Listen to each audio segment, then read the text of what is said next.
Hello friends, IBPS bank clerk examination 2020 के अंतर्गत आपका स्टडी क्लास में स्वागत है।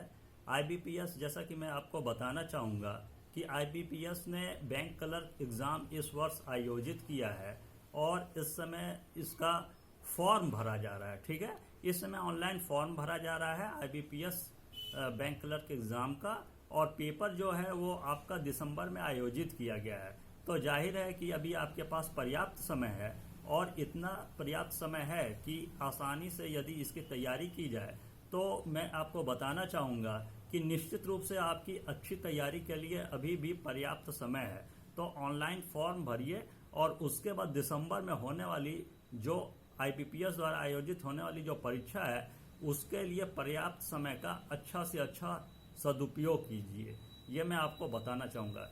यहाँ पे मैं बताना चाहूँगा कि बैंक क्लर्क एग्ज़ाम जो आयोजित होता है उसमें रीजनिंग, मैथ और इंग्लिश और भी कुछ इसी तरह के मिला जुला प्रश्न जो है सब्जेक्ट से पूछे जाते हैं।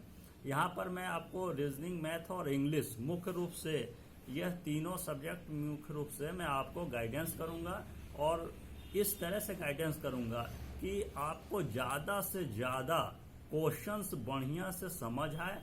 और मैं आपको बताना चाहूँगा कि भले ही यहाँ समझाने में आपको जो समझाया जा रहा है उसमें भले ही 5-10 मिनट का समय पर्याप्त रूप से भले ही लगे, लेकिन निश्चित रूप से मैं आपको बताना चाहूँगा कि जो प्रश्न है वह मुश्किल से 10 सेकंड या 15 सेकंड में आसानी से कोई भी क्वेश्चन सॉल्व हो सकता है। यदि आप 10 से 15 सेकंड में किसी भी प्रश्न को आसानी से सॉल्व करें तो समझ लीजिए कि आपका जो तैयारी है वह बिल्कुल सही दिशा में चल रही है। अन्यथा यदि 15 सेकंड से ज़्यादा का समय लगता है तो आपको उसमें कुछ ज़्यादा ही ध्यान और मेहनत करने की ज़रूरत पड़ेगी किसी भी सब्जेक्ट में। यहाँ मैं आपको रीजनिंग से संबंधित एक क्वेश्चंस लिया हूँ जो अक्सर बैंक क्लर्क एग्ज़ाम में इस प्रकार के क्वेश्चंस आने की संभावना होती है, और यह रीजनिंग का क्वेश्चन है। क्वेश्चन को ध्यान से देखिएगा, मैं आपको बता रहा हूँ। क्वेश्चन में लिखा हुआ है, यहाँ सबसे पहले लिखा हुआ है कि किसी खास भाषा में, ठीक है, किसी खास भाषा में ड्रीम को 79352 और ब्रोक को 19483 के रूप में कोड किया गया है। ठीक है, आगे है क्वेश्चन में उसी भाषा में रोड को कैसे कोड किया जाएगा। तो यहाँ यह जो क्वेश्चन है वह कोड से संबंधित क्वेश्चन है। ठीक है ना, कोड पर आधारित क्वेश्चन है कि ड्रीम को 7, यहाँ पर आपका जो है ड्रीम है, जो ड्रीम को 79352 और यहाँ पर जो आपका ब्रोक है, यहाँ ब्रोक है BROKE 19483 के रूप में कोड किया गया है। तो रोड को उसी में कैसे कोड किया जाएगा, यह प्रश्न बहुत ही सिंपल होता है, और वे स्टूडेंट्स जो पहली बार बैंक क्लर्क के एग्ज़ाम में बैठ रहे हैं उसके लिए मैं चाहूँगा कि ठीक से समझाऊं, जिससे पहली बार बैठने वाले कैंडिडेट भी इस प्रकार के प्रश्नों को आसानी से सॉल्व कर सके और बिना समय गंवाए। यहाँ मैं आपको बता रहा हूँ, इस क्वेश्चंस को थोड़ा डिटेल में बताना चाहूँगा कि जैसे ड्रीम है तो ड्रीम का जो कोड है, तो सबसे पहले आप ड्रीम को लिखेंगे, ठीक है, और उसके बाद उस प्रश्न में पूछा गया है जो उसके अनुसार उसका कोड लिखेंगे। तो यहाँ ड्रीम जो है, ड्रीम को 79352, ठीक है, 79352 के रूप में कोड दिया गया है। तो ड्रीम में आप जो है 79352, ठीक है, यहाँ आप ड्रीम के लिए 79352 जो कोड दिया है प्रश्न में वह लिख लेंगे तुरंत। और उसके बाद एक और शब्द दिया गया है यहाँ ब्रोक को, तो आप यहाँ ब्रोक है BROKE,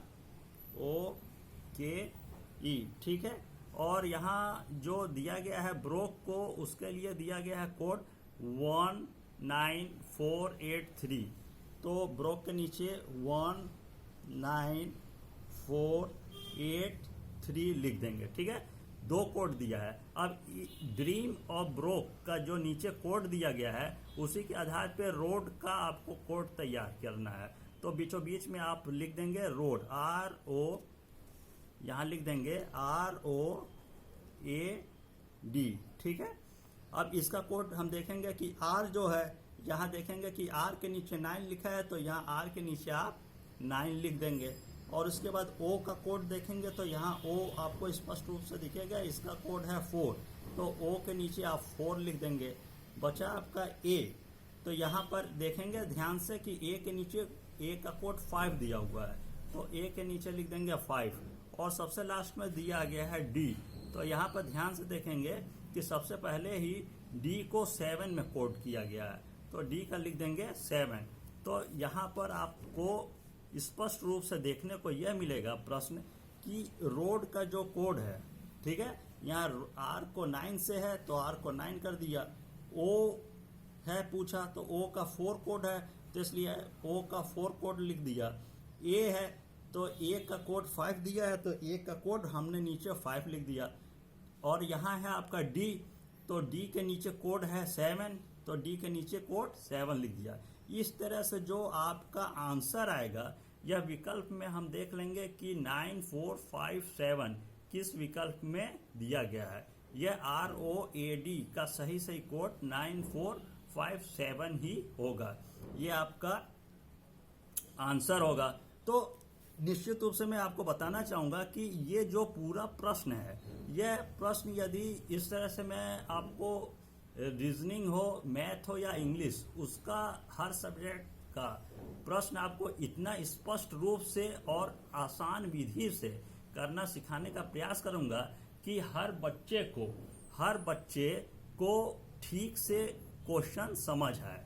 इसलिए समय भले यहाँ ज़्यादा लग सकता है, लेकिन हर एक क्वेश्चन को, यदि बैंक क्लर्क के हर एक क्वेश्चन को आप सीख लेंगे ठीक से और उसके बाद सॉल्व करेंगे तो निश्चित रूप से 5 सेकंड, 10 सेकंड या 15 सेकंड में आसानी से सॉल्व हो सकता है। यदि 10 से 15 सेकंड में आपका प्रश्न सॉल्व हो जाएगा तो समझ लीजिए कि आपकी जो तैयारी है वो बिल्कुल राइट दिशा में चल रही है, बिल्कुल सही दिशा में चल रही है।